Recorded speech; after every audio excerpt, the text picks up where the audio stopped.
Leimana, DaMate. I know almost everybody here in the room. And I'm from the ahupua'a of Kahuku, Moku of Ka'u, Moku Puni, Moku Okeawe. So I live in Kahuku on Ka'u, the big island, island of Hawaii, the most southern part of the United States. Do you need to smell or are you going to wait?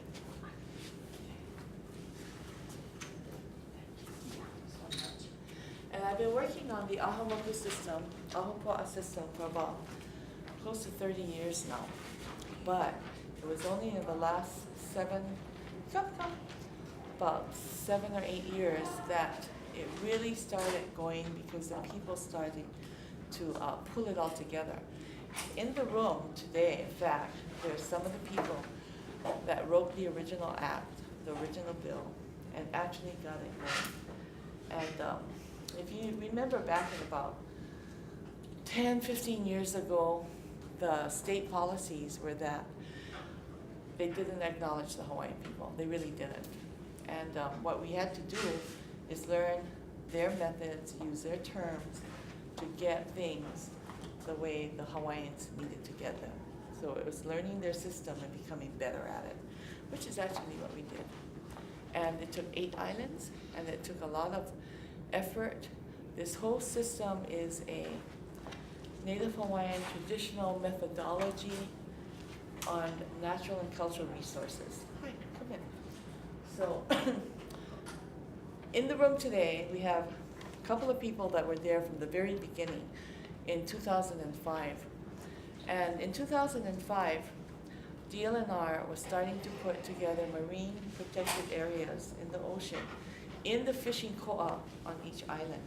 So the kupuna came forward and said, they're taking all of our land, they're taking all of our oceans. The only way that we could even get a voice heard was through the Association of Hawaiian Civic Clubs at that time. I'd like to introduce Tony Lee. Tony. Tony Lee was the president, I think only the second president in the history of the Hawaiian Civic Clubs, right? Second woman president. And this is geared about the power of women. She made it possible to take the Aha Moku concept through the Association of Hawaiian Civic Clubs to get as a vehicle to the legislature. You want to just, yes, I mean, it was a huge step. So, well, as Leimana said, you know, we all know we're all Hawaiians. Yeah, everybody in here Hawaiian. We're having to really leverage and fight for every single thing that we have. We were not even, well, we're still not recognized as a people, yeah. But slowly but surely we could see that all of our rights were being taken as far as the ocean. DLNR was looking at closing down fishing in Hawaii completely. The environmentalists were all behind that because of the whole northwestern Hawaiian Islands becoming a monument. They wanted to make Hawaii like a aquarium where you look at the fish and you're not going to catch it and eat it. Well, we as a people of Hawaii, not necessarily just Hawaiians, but all the people of Hawaii look to the ocean as our refrigerators, yeah? Because when we want to eat fish, we're going to go catch the fish and then bring it home to our table. So we could see that danger coming down the pike of closing down fishing. I don't know if you know, but Puerto Rico is not allowed to fish. Yeah, they cannot fish. So what they said was to us, well, don't worry about it, Hawaii, it's okay, because what we're gonna do is we're gonna bring you fish.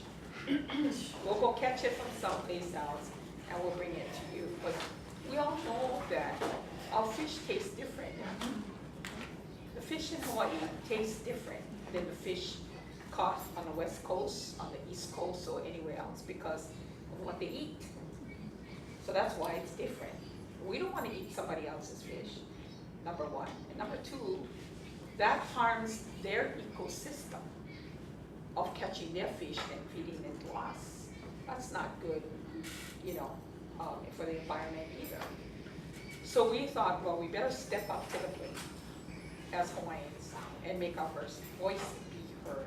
It just so happened, I just happened to be the president of the association at that time. And it actually started when I was first vice president. And we knew the urgency, and so we continued to press forward. And we had many, many meetings in the community, brought all the fishermen out. And we thought to ourselves, we have to do an educational process for our people as well. Because if people don't know this is happening, and many don't if they're not involved, then it will all happen. And then after it happens, and they say, well, nobody told us. Yeah. So one of the first things we did in regards to that also, to make that awareness of fishing, was to have a fishing festival. And that's at Pier 38, and now it's held every single year. I believe it's on its 4th or 5th year. And like anything else, when anything happens in Hawaii, they think it starts small. And then nobody wants to get involved in it until it gets bigger. So we planned the first one, and the first fishing festival that we had, opened it up to the public. It was 16,000 people that came to that festival. And it's climbed ever since. It's just grown. But we succeeded in teaching the people the urgency, taking care of the ocean, taking care of our kuleana in regards to everything around us. And it doesn't only start from the ocean, it starts from the mountain to the sea. So the people became very maka'ala and wanted to do this. Also in regards to this movement, we started the ahupua'a system about ocean to the sea and taking care and teaching our public, our people in our communities about taking care of all of these areas. Because we all know the DLNR cannot do the work because they don't have enough people. They really just don't have enough people to do that. But if we all did the kuleana and took care of our own place, it would make it easier, yeah? And then our environment would be better. And so children like her, taught at this age to take on a kuleana of what's around them, will make Hawaii a better place. And that's how really it all started. So I consider myself fortunate to be able to have been a part of that. And we're so happy it took us so many, many years to get the state to recognize us and for the governor to sign it. It was like pulling teeth. And so, but we did it because we prevailed. And it was mostly women that pushed. So, in fact, the ones that pushed the hardest were the women. It was the women that stayed with it. Well, I mean, I don't want to say it wasn't the men. They were important too, but it was the women that stuck with it and saw the importance of this. I'd like to also introduce Pi'ilani Ka'avaloa. Pi'ilani is one of our strongest local people from Moku'oke'awe, island of Hawaii. She's taken the leadership role on that island for the past 7 years at the request specifically of the people of the different moku on that island. So she's brought that forward. I'd like to also introduce Ululani Bernie in the back. Ulu takes care of the Ko'olauloa side of Oahu. She also has taken a very strong role in pulling the people together on the windward side of Oahu, and not only in the fishing, but also in the land. I'd like to introduce Ruby Kwanakea. She's been with us from the very beginning, like 2005 or so, has gone to every single puvalo, as have all of the women here that I've introduced. There have been 7 so far in the past 7 years. The first one was the hardest and the most important one. And that's because we brought kupuna and Native Hawaiian resource managers from every single island to a puvalu to find out what are we gonna do, how are we gonna do it, how are we gonna protect our resources, land and ocean, for our people. How are we gonna keep it sacred and safe so that our own mo'opuna's mo'opuna will be able to enjoy what we're enjoying. And I'm gonna let Pilani talk a little bit about that because she was one of the people that were the model. We needed her because we didn't speak, we didn't olelo. She did. And many of the people that came to Kupuna were not comfortable speaking in any other language but our own Hawaiian language. And so to facilitate a gathering of over, I think we had over 100 people, yeah? I think it was more than that. Way more than that, yeah. Yeah, it was about way more than that.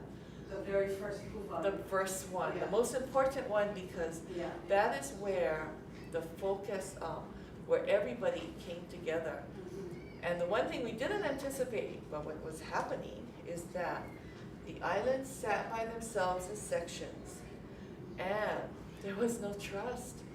Yeah, there was no trust because it's, well, I'm not gonna tell you my secrets about my fishing areas or my, mountain areas. I mean, there was no trust. There was no feeling of unity. Go ahead. You can tell because she was one of the moderators. Yeah. I am just so humbled to be here, first of all. And I want to mahala Titoni because she really directed me to Leimana. And Leimana them came around in our communities. We had a meeting. And she came and she said, we need kokua.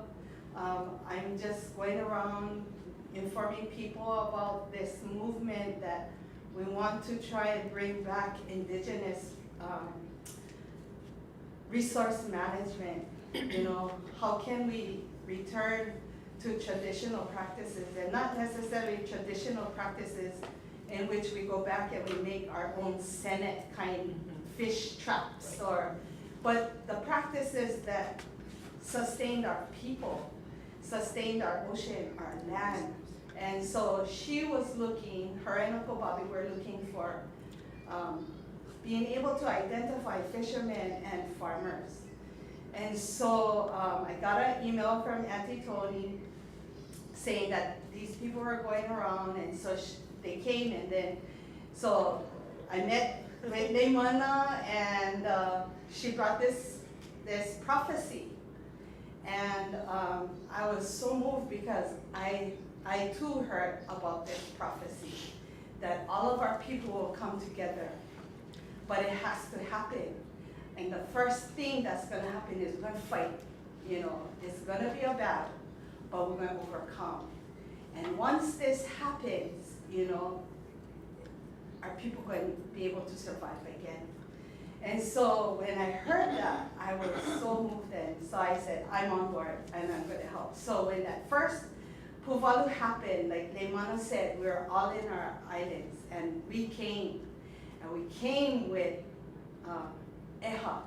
We came with hurt, we came with questions, we came with burdens, we came with so much,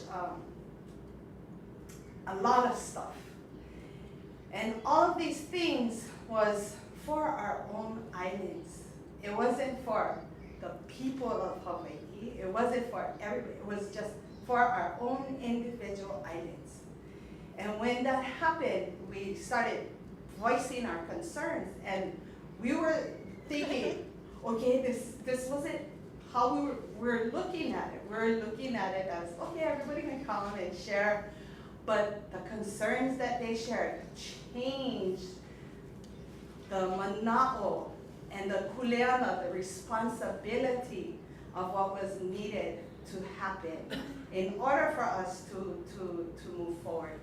And so I heard a voice, and I never know what I was doing. I just drew a blank, and I just said, Olelo, And everybody, you know, found that what I said was what everybody was looking for, was the answer. And so then we divided into different groups, and we gave everybody paper, and we said, write down your concerns, write down the pilikias that we have, and don't only write those pilikias, but give solutions. What do you want to see? And that puvalu was so short, you know, it wasn't enough time, and so we said, It was what? everybody. It was 2 days, I think. Yeah. It was only 2 days. 2 days, and so everybody was like, okay. So after we had done this, we'd bring everybody back into the main room, and we'd post up everybody's concerns for each island. And we found that we had a lot of similarities, and there were certain concerns and problems, and you know, and the thing about it is we, you know, after that moment, we said no more of the organizations. You know, you cannot have organization. You know, coming as the ohana, we come in as the people. Then after we had gathered all that mana'o, then we went back out, and then we had the other puvalu, and then the other puvalu was when we brought all the Right, but before art we did that, organizations. what I found, the one thing that gelled us all together Yeah. is that night, after the first night, everybody started to kanikapila and inu, and but it was the music. Different islands brought different kind of implements. Sharing and It was sharing, and then we all find out that, oh, I'm related to you, or I'm related to Yeah. you. You know, there was a common bond that we found yeah. that night. So when we went back the next day, that was the beginning of the And foundation. then all the kupuna said that they wanted to have another one, another puvalu, and to focus on these different issues that we were bringing forth, and what could be remedied from that. So that from that first one, we all developed, all the islands together developed a resolution. The resolution called for unity and to share. Then we realized two problems, two things. We didn't want this to go nowhere. Right. So the second puvalu was geared towards education. How are we gonna get the knowledge from the kupuna to the keiki so that it perpetuates? And what kind of knowledge are we going to give them? The things that our kupuna and ka'u would be able to teach our people about our aina is not gonna do anybody in Kauai any good. So we realized collectively, the group, that in order for something like this to work, it had to be site specific. It had to be ahupua'a, moku, then mokupuni. People had to matter. And the people from the ahupua'a were the ones that had the knowledge of that specific aina. I mean, in ka'u, it's just pali. It's not gonna help anybody on Oahu or Maui, because each island is so different. So once we got that puvalu done, and the Kamehameha Schools was instrumental in helping with that, they actually created a curriculum, that puvalu, on how to do this, and Kamehameha Schools initiated it into their schools. Some of the charter schools did as well. I know Molokai they did.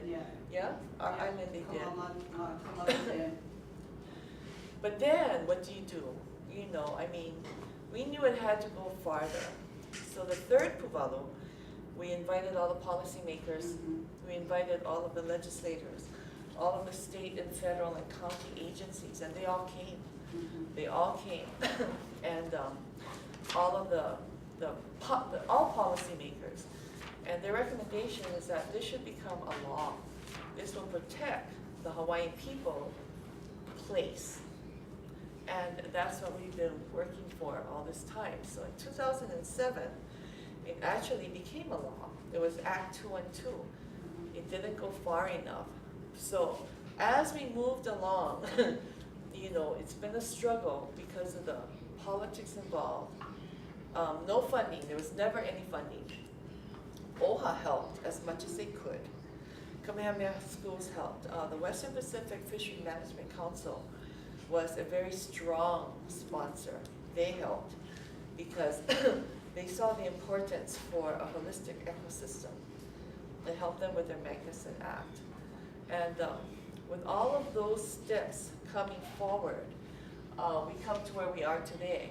But throughout the past 5 years, the women of these moku were the ones that kept it going. There are countless meetings in the communities, public meetings, public gatherings, ohana gatherings, where they would talk about this to get it going. And they finally wrote the bill. So the bill that was passed was written by the people. Specifically, Auntie Ruby had a hand in it, Tony, Pi'ilani, Ulu, they all wrote it together. I mean, we all wrote it. And that's the bill that passed. So this presentation is on the system and where it's going. So you know the background of how it originated. Now we can see where it's going. So people usually ask, what is the Aha Moku System?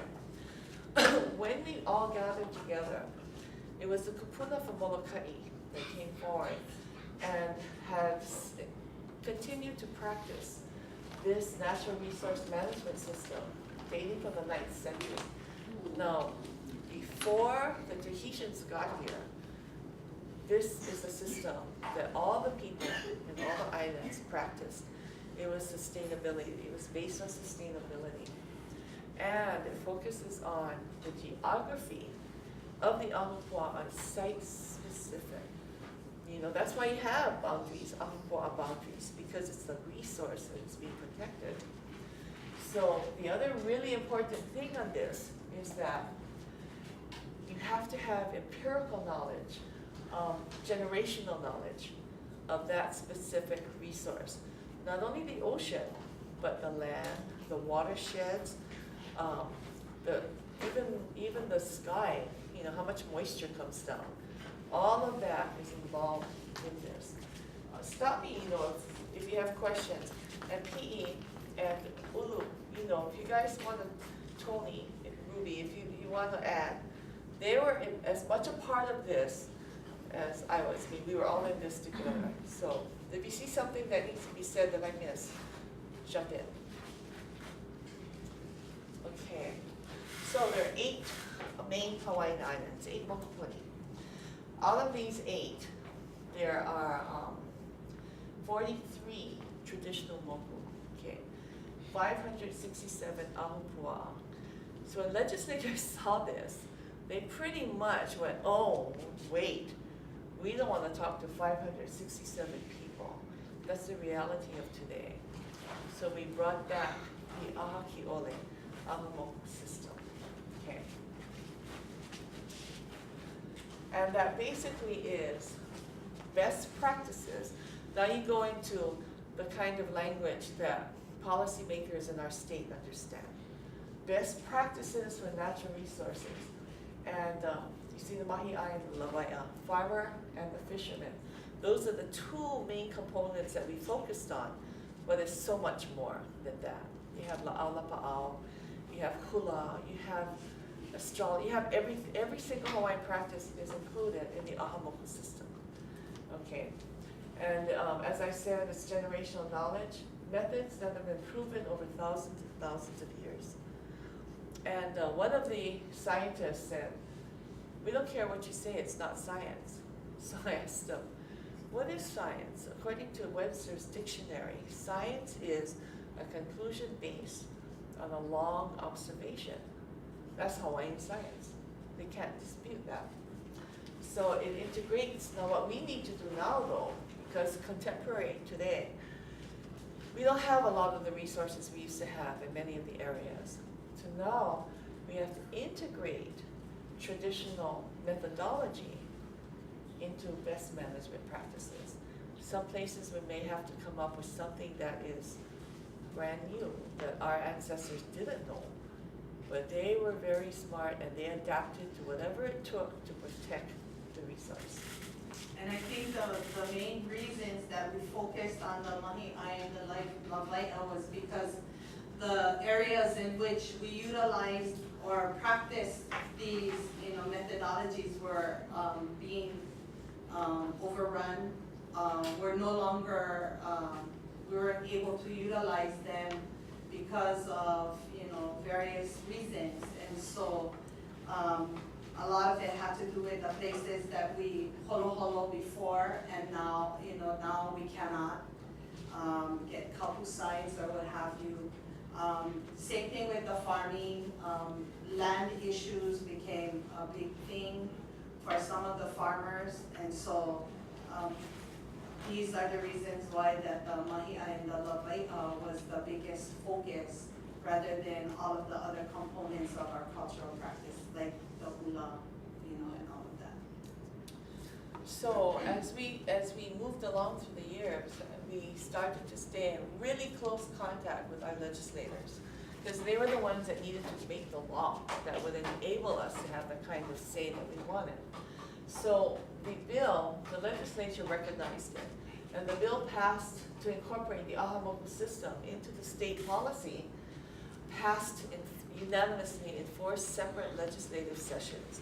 Now that's really hard to do, to get all the legislators to vote for something.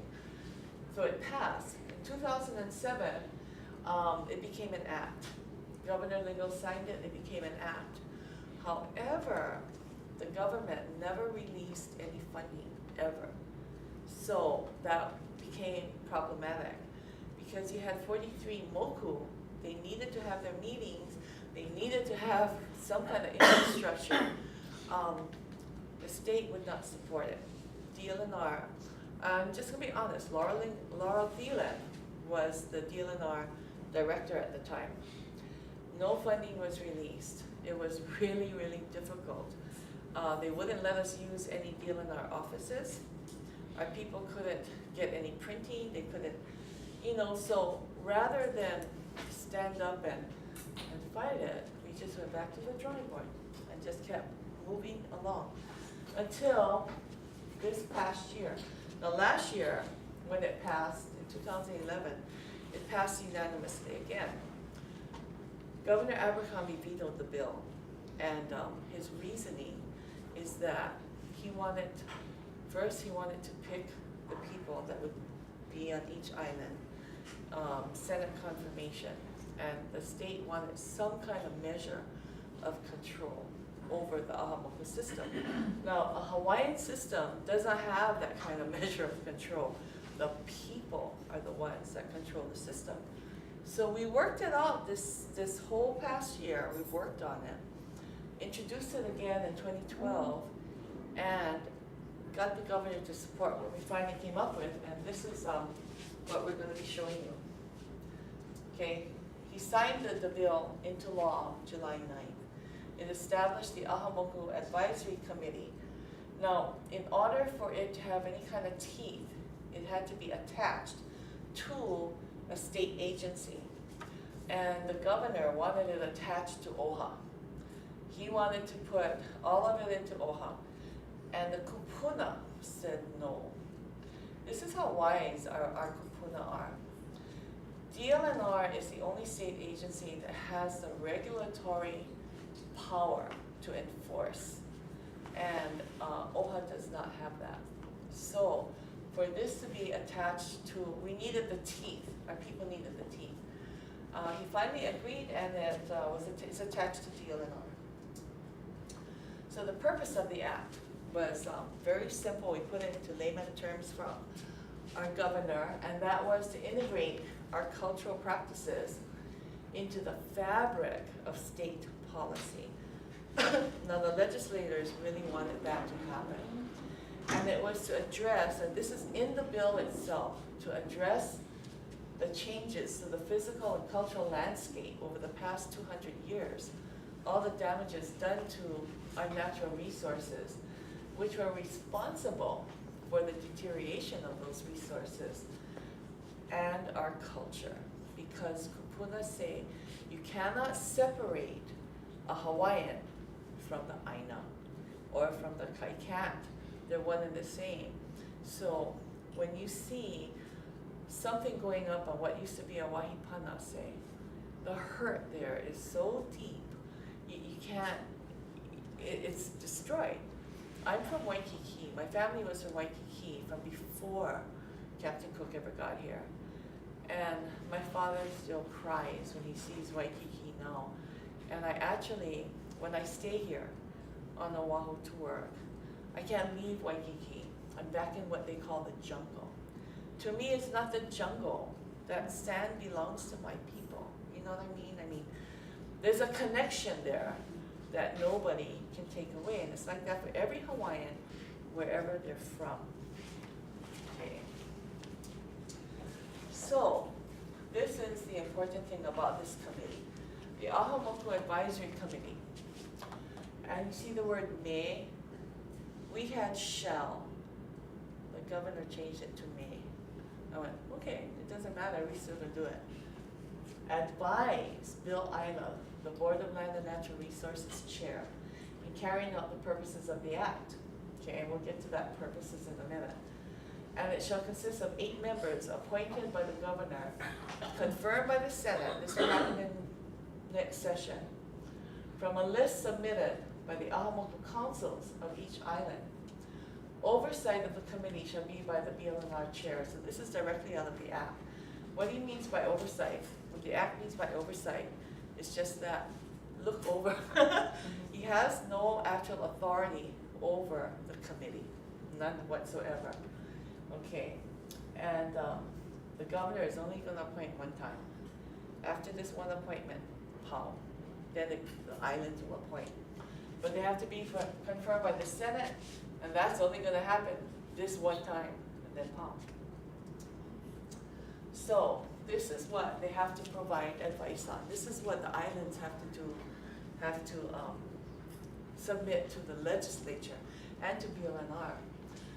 They have to integrate resource management practices and Western practices in each moku if it's applicable, okay? In many of the places on the neighbor islands, you don't need to do that. Here on Oahu, you're gonna have to do that because a lot of the areas here are gone. And identify a comprehensive set of Native Hawaiian practices for natural resource management. So this is where your empirical and generational knowledge comes into view. This is Puna, Hawaii Island. This is Kaho'olawe. Feihano Hano is going to be here, but she had to leave. But this is Pi'ilani's area, Puna. You want to talk a little bit about Puna? Specifically On identifying practices. Oh, okay. For our area, our ohana still practice kaula'au and ma'ama'a type fishing, and we shared that at the second pufalu. Apokauhi, who was the one who shared at the pufalu, has since passed away. But it is a practice that we are continuing to instill in our families, in our district, in our aina. We are now being more responsible for our resources. We're being more controlling in the people who come and fish or hunt or mahi'ai. We have a lot of newcomers that are coming into, even though the lava came and destroyed Kalapana, a lot of the families who lost their homes have sold their land. So we have outsiders that are not from Kalapana or the areas in which the lava flow had come are now rebuilding. And so they feel that they have the right to go fishing. They have the right to go hunt, like the families who lost their homes and stuff. And so we're trying to educate them. We're not saying no, you cannot, but we're saying if you're gonna do it, this is how you need to do it. This is our practices. And if you cannot, support our efforts to maintain our resources, then we're gonna have to say you cannot. And so, we have still areas in our area that are still going through some, negotiation, especially with, the area known as Kapoho Kumukahi. We have, a, marine conservation area there, and, it was, done without the consult of the community, the Hawaiian community. It was put together by the landowners that purchased the land after the families had lost their land. And so they put it in, they made it a marine conservation district because they wanted to have a little bit more of a control. But it became a beneficial part for us in Puna too, because then it made us more aware that we needed to be more akamai with how we deal with these different peoples. And now we have a hand in managing the resources. And so we, within 5 years, we can go back in and renegotiate the Marine Conservation District. Of course, we're gonna go try a little faster than that. Yeah, but that's just one example. And I guess Antigulu had another good example for the Kahana area. Auntie was trying to, she was noticing that the last time you spoke, Auntie, about the jet ski, the recreational versus the people of Wahine.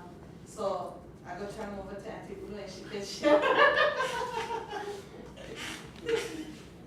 I was just thinking about all the things that were shared, and in our area, we have a lot of our local fishermen that come out in Kahana Bay, and Kahana is so beautiful that we not only draw the fishermen, but we also draw the recreational, water users out there. And so,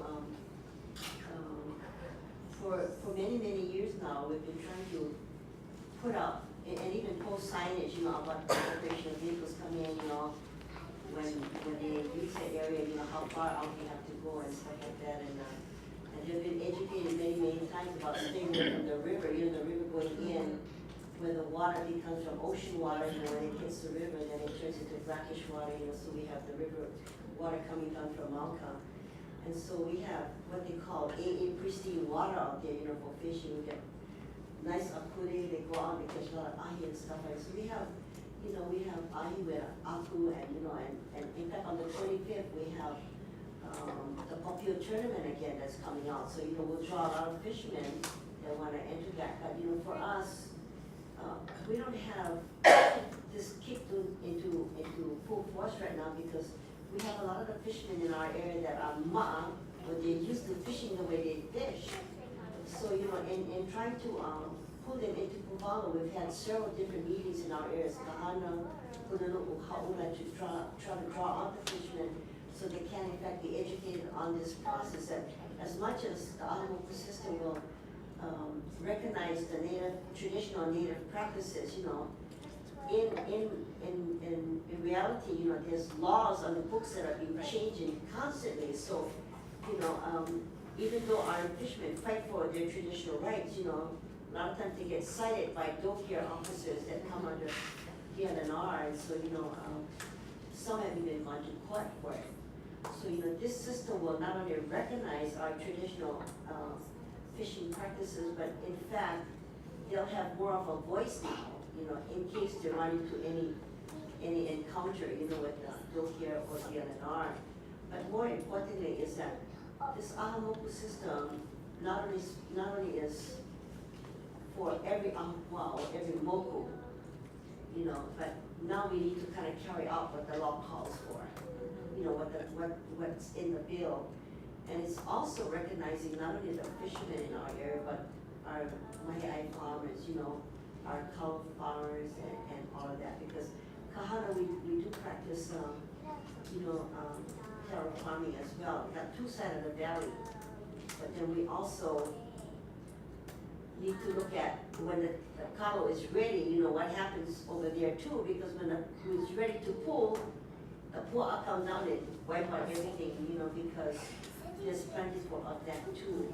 So in our area, in working on this Aha Moku system, we've had an opportunity also to talk about the likes and the dislikes of our traditional fishermen. Let's say, for instance, the green sea turtles. Now we have an abundance of them, So now they should be looking at legislation to kind of open it up a little bit and start letting our people, start eating the turtles instead of, still putting it on the endangered list, so you can't eat them. So now you see all that action going on down our side, going down Sunset side, because all the tourists now are stopping to go and look at all the turtles. So the traffic is all backed up down that side. And then another one is the monk seals now that are coming over from the northwestern islands. And on the federal level, they're trying to pass, all these rules and changes in the law that has to do with designating our area, the Ko'olauloa area, as the critical habitat for them, so that we can't, so we can't bother this. So, they become on the endangered list too, so, even though we don't have anything against it, and we'll go from one faction to another, my niece will say, hey, the ocean belongs to them, that's their place. And the husband, who is the fisherman, says, no, but they cannot be eating our fishes, they're into our nets, they're into our traps and all that. So, you have conflicting views, sometimes in the same household, because the women will feel a certain way, and the fishermen that are out there feel a certain way, but whichever way, we have to look at how we can really manage our resource and really work it out, so that we might have a balance with our.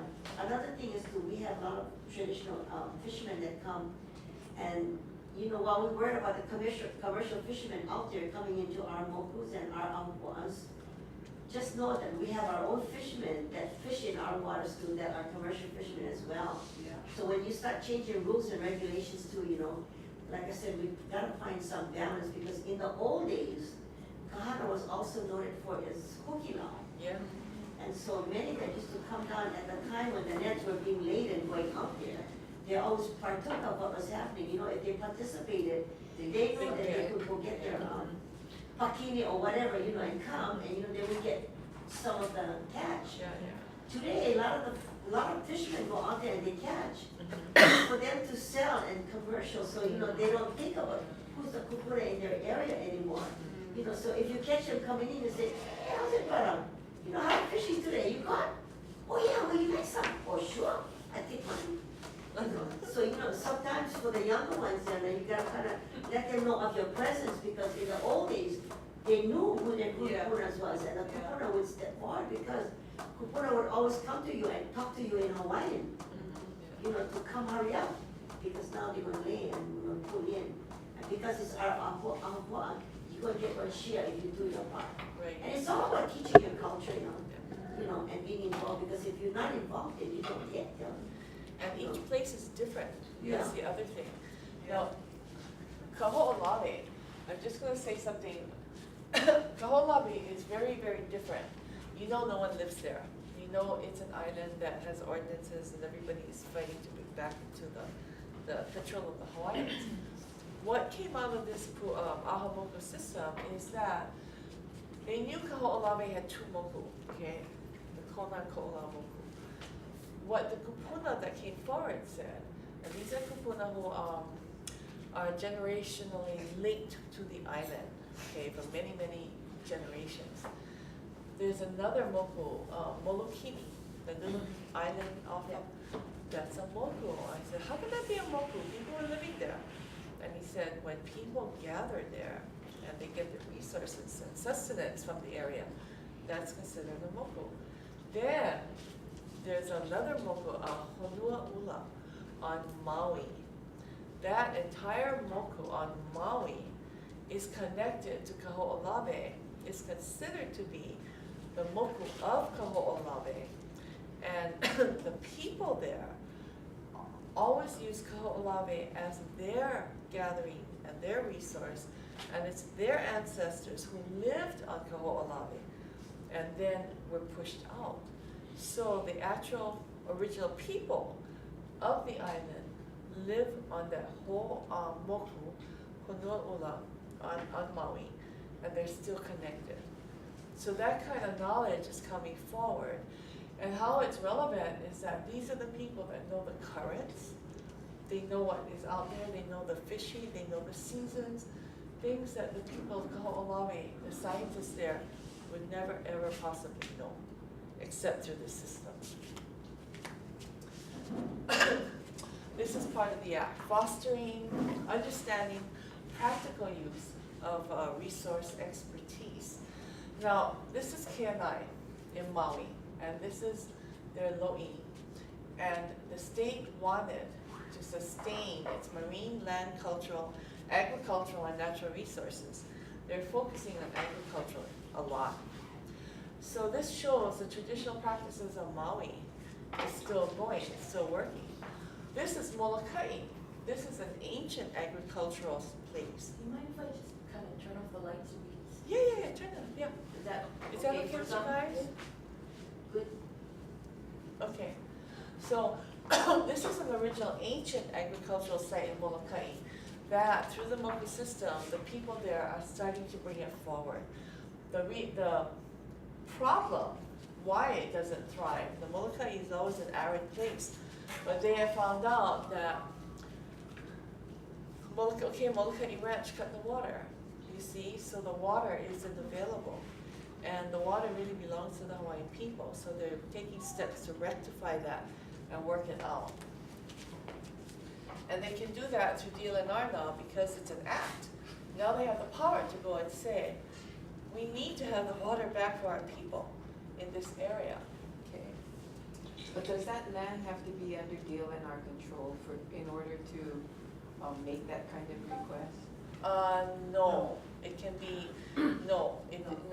This particular piece of land, this is close to La'au Point, I think, yeah. It did have a history of water being there that was interrupted by Molokai Ranch. This is a piece of public property. I mean, this belongs to the state. But now if it's a private land, Yeah. then you have PASH and kapa'akai laws that come into effect. And there's always, you can always talk with the private owner, who normally, private owners now we found in the past 2 years, actually want to preserve if they can, you know. So it's gonna take a lot of talking, a lot of explaining. Okay, community education is another really important concept here. And this came out of that second Puvalo actually. Yeah. So the kupuna wanted people to be aware of the cultural awareness on the benefits of the Aha Moku system. And it comes right down to pai'aina, comes right down to protecting the resources that are here right now. Okay, that's Manele Bay in Lanai. I put that there as an example because the Manele Hotel is right around this corner. And because of that, that bay has been declared off limits for any kind of fishing or gathering. And that was one of the most important places because Lanai doesn't have too many beaches like that, where the Hawaiian people of Lanai would go to fish and gather. That's where they would go. They had 2 fishing koans in there. And then Manele Bay was built, and all of a sudden it's a protected area, and only tourists can go swim in there. Yeah. I did some of the archaeology that was on there, On Lanai. and yes, Good. and when we were there, that was before the hotel was built. I mean, they were in process of planning for it. But the conservation area actually existed long before that. And the fishing, I mean, you couldn't fish with net, you could go with pole, you couldn't go with spear. And the community fishing was actually protected even through the conservation. They were Yes, able to. So there was community fishing through there was a community campground, but the bay was in conservation long before Manila Bay Hotel was built. I wonder why then. See, what we were told it was because the hotel came into being. Thank you for clarifying that. And then I'll let our kupuna know, the ones who have been telling us that you can no longer fish in there, not even today. Well, I don't know about today, Yeah. but I know that when we, Back when you folks. Back did, when, back then when we were yeah. there was still fishing, there was still community fishing. Although they Okay. couldn't go out and just lay net anymore, but they did have. No, I think now, when the hotel came about, because I attended one of the meetings with Anthony from Lanai, and they did say that now, not even the ohana can go holoholo. And so I don't know if it's something that came about because of the hotel, Or or the if private, Murdoch maybe had, Murdoch, you know, did something, so they were trying to negotiate again, and that was one of her reasons for wanting to see what the Aha Moku, or how the Aha Moku could come in and help. And for Lanai, the being and having Auntie Winnie attend the Aha Moku and the Puvalus gave her mana'o and strength in stopping a lot of the things that were being pushed forward there, especially the fish farms. They were gonna place the right. fish farms right above the ko'a. And so Auntie Winnie then, with the support of the Aha Moku System, was able to put a stop to that.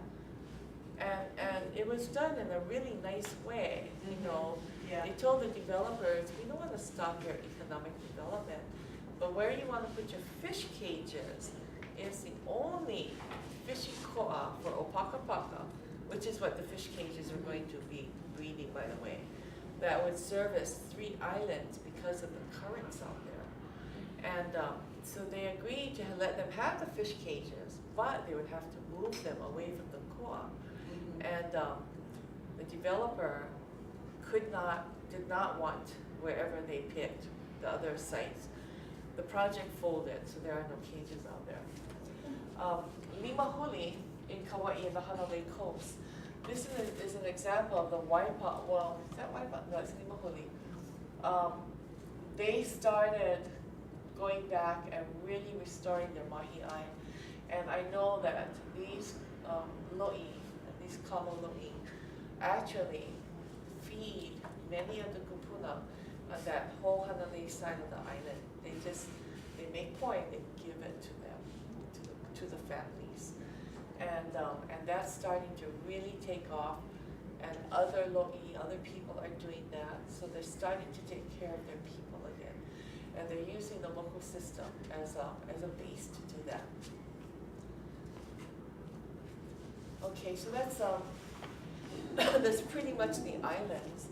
Now the other thing this act does is that we need to submit an annual report in English and Hawaiian to the legislature. The Aha Moku System answers to the legislature and the board chair as an advisory 20 days prior to every session. The interesting thing about this is what the people put in there, is that they need to include whatever recommendations are made by the committee and how did DLNR respond to it? What's the results that came from it?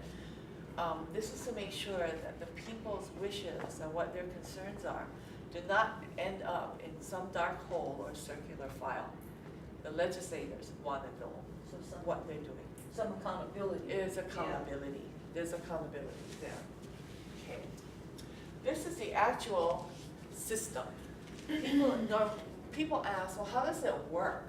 You know, do these 8 moku puni representatives, the fear is that they're going to make decisions like other commissions without their people knowing. It doesn't work that way. The ahupua'a is on the top here. people of the community of that ahupua'a need to get together and decide what they want in their resource. And that's gonna be more difficult for Oahu than for other islands.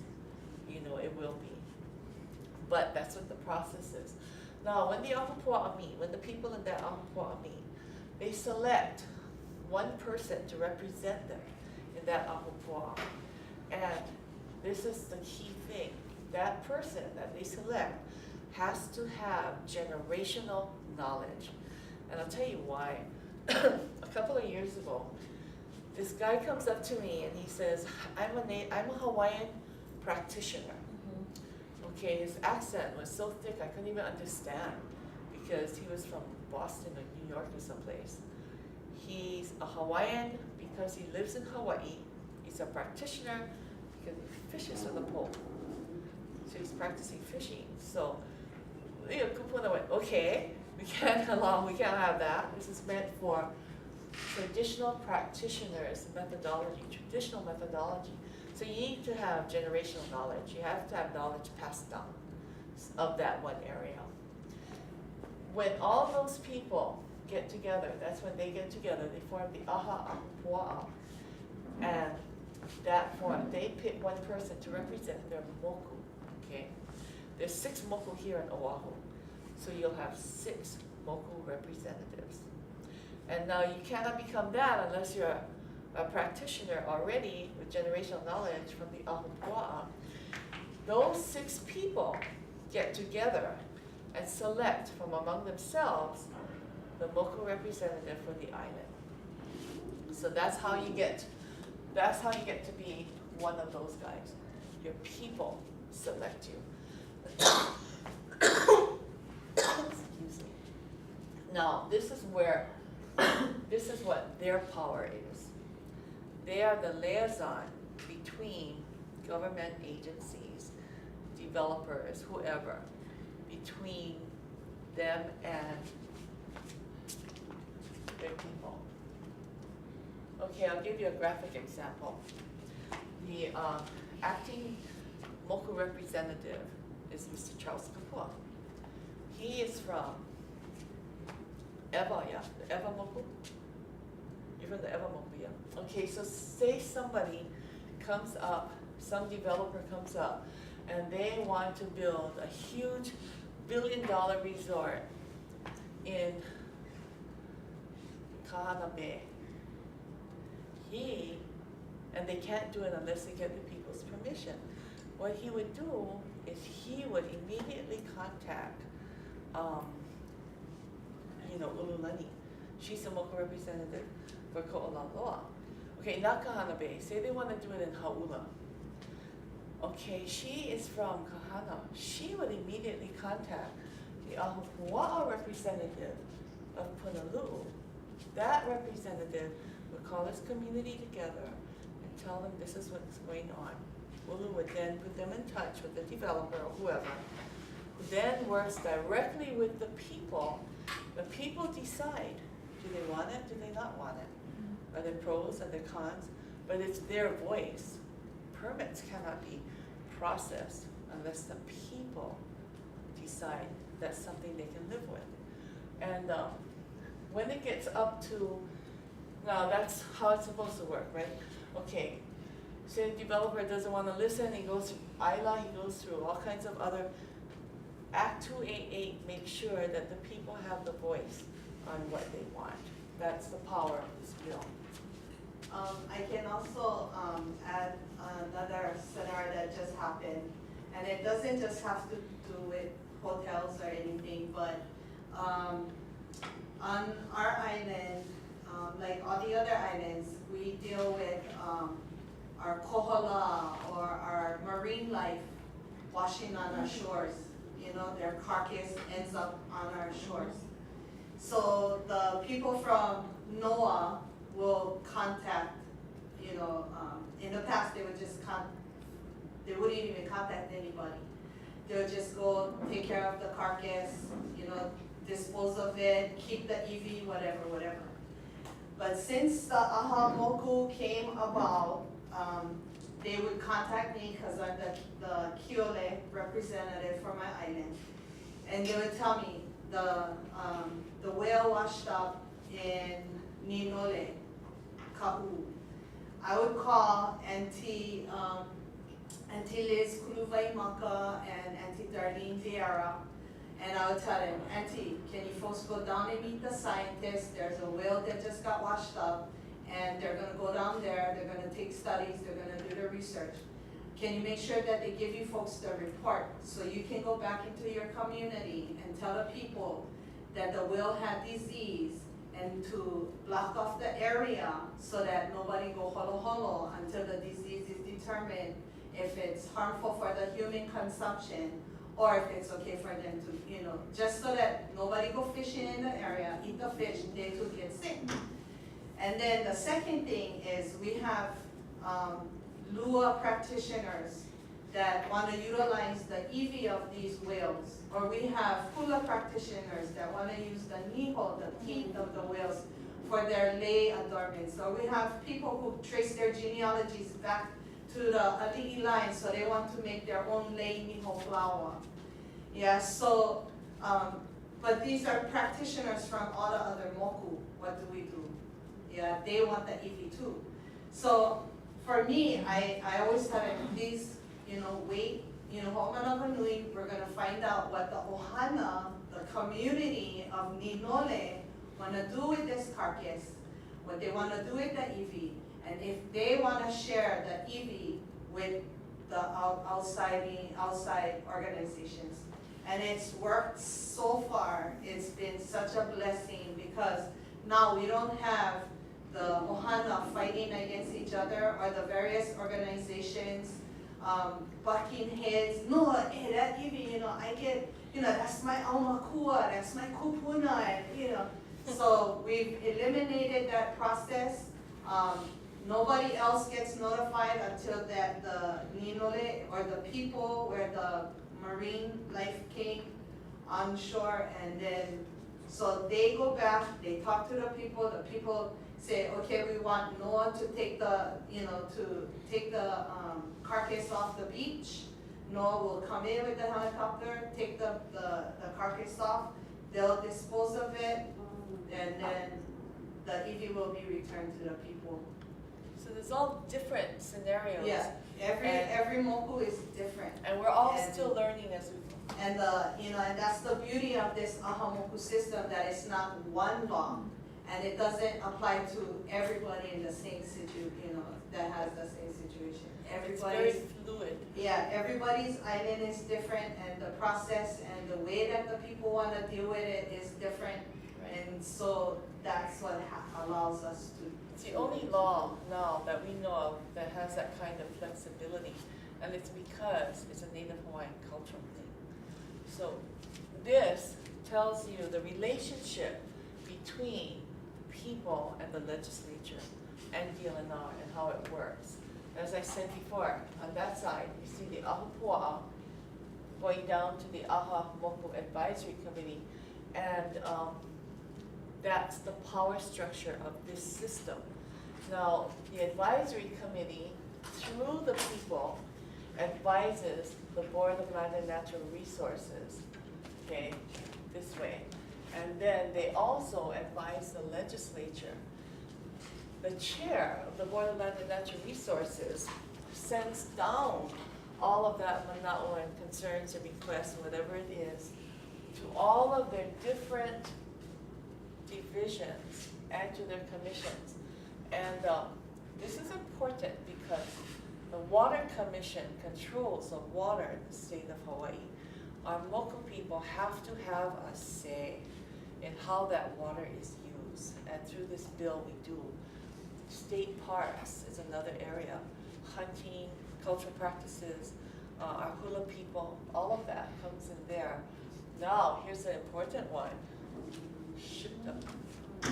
Our EV is included in that. And the mana'o that we're giving DLNR so far, which will come out probably in this report coming up in December, is they're having so many problems on the burial councils, and that's because people are making decisions for the EV that's maha'oi, that's not their family, that's not their ahupua'a, that's not their moku. through the local councils, hopefully, you can start to alleviate some of those issues. How do they establish Generational knowledge. Generational knowledge is knowledge of how to care for the resource management handed down by kupuna. Pi'ilani is an example of generational knowledge because her grandmother, Auntie Millie, is one of the most respected practitioners on the whole island, you know. I mean, well respected by every single moku. Auntie Millie decided that Pi'ilani was going to be the recipient of that knowledge. We all know that. As young as she is, there's a lot of respect there because we know that's where the knowledge came from.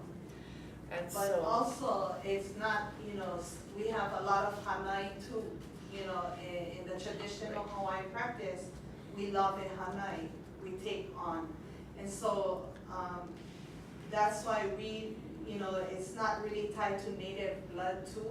right, Because sometimes we hanai somebody that is not Hawaiian blood, but they were given that knowledge. You know, that's like Uncle Les Kuloloyo, hanai one, you know, Holly boy off the beach, but then he would raise them for a really time. And then boy, even though he didn't want a coco, he get the ike.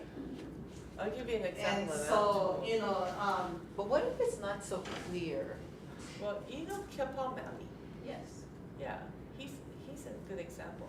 He's Poi in his blood. But God, he is so respected for his knowledge because he's a recipient, right, of that kupuna knowledge. yeah. That's So, you know, and it's just practices that you do within your family. yeah, You know, and that's generational, you know, your own family has something that no other family practices, you know, and that's generational knowledge. And so your mana'o, your input for the place in which you live is really valuable. So can you self-certify? That sounds like what's Right. Yeah, you know, you're the only person that knows your ike. You know, I cannot come and tell you, you gotta prove to me that you know your ike, yeah, your knowledge. Well, the other thing too is, what you gotta remember, people move. Yeah. And their families move. yeah, So yeah, just because they're not living in that ahupua'a more, right, does not mean that they do not have. Have, Ties yeah. to them. right, Yeah. And so when a meeting is called, normally the right thing to do is you notify everybody. Because those people who have that knowledge can come and share right. that knowledge. And that's what we're trying to Establish, encourage yeah. Encourage, the Yeah. kupuna or their children even that has been passed the generational knowledge Yeah. to come and share that. It's very And especially when it's time to make decisions, you know, within your community. You don't have to be living within the community, but, you know, say, you know, you live there, you know, you come from Kalapana, but now you live in Oahu. You know, I can still call you and go, hey, we have a meeting that's gonna be taking place and they like build a big hotel. If you cannot be in present, can you please give your testimony or right. your mana'o suggestion via email? We have technology now, or, Right. you know, record it, give us a recording statement, and then, you know, that way, as the kiole, I can say, oh, I talked to, you know, Auntie, and this is Auntie's mana'o, and I share with so-and-so, and everybody's input together Right. will, you know, Then you bring make the much. decision. Yeah. Yeah. So, So you don't have to prove your generational knowledge, but everybody in the community will know if you're lying. yeah, No, no. yeah, see, I mean, you know, it's a, Yeah, Almost everybody, spiritual. everybody will know that you're not from, you know. you're not from here. Whatever, you know, that kind of a thing. They'll come out and say, so. The other thing that's important in this is a code of conduct. A code of conduct is important because each moku, the kupuna said they're concerned with how people plant fish and gather or whatever they do rather than how much they take. It's a protocol, community protocol. And this is really looked at because you get people from another island. I mean, everybody gotta make a living, but they'll come over with boats and coolers to neighbor islands that are pretty much protected with an ahupua'a system, and they'll just rape them. So how do you address that? You need to have a protocol, a community protocol. And the traditional behavior is that people focus on nature. You consult nature. You know, it's a balance. It's a holistic thing. So, and all of the different disciplines have all agreed that it's a minimum disruption of a natural, biological, and ecological process. So you disturb as little as possible. You pick as only enough to make sure it's going to continue. You know, so you don't just kill the whole thing. The problem that we're having right now, though, is the migration of other people. Other coming cultures. to Hawaii. Yeah, yeah. The Micronesians, the Samoans, the Right. the Filipinos. They're used to doing what they did, what is correct for their culture, where they came from. And then they come here and try to practice that because in respect to them, they don't know the difference. And in Hawaii, we do things differently. She's being kind.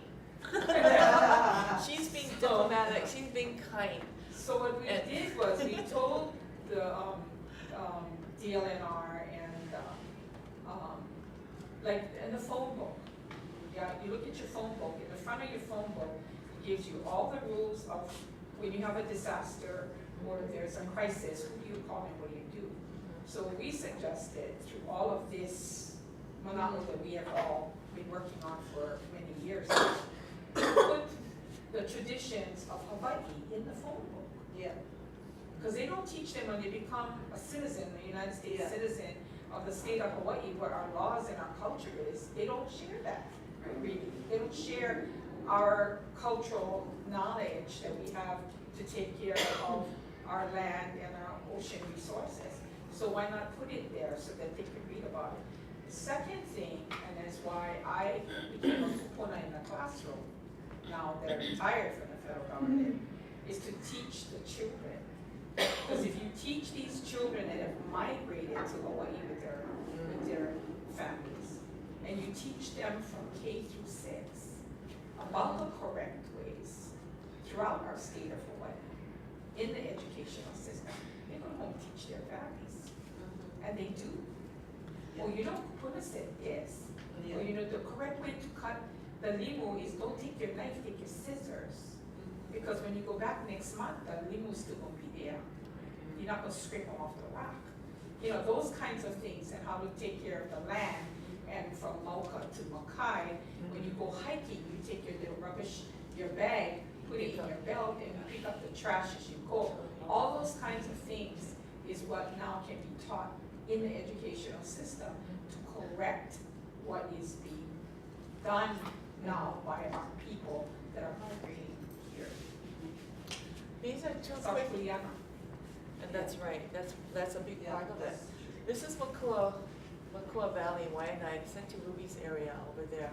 And this code of conduct is actually being taught to the military because they have their live fire and they're practicing in Makua Valley.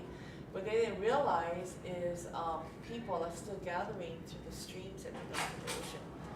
And then this is Ni'ihau, and this is an example of how they practice themselves.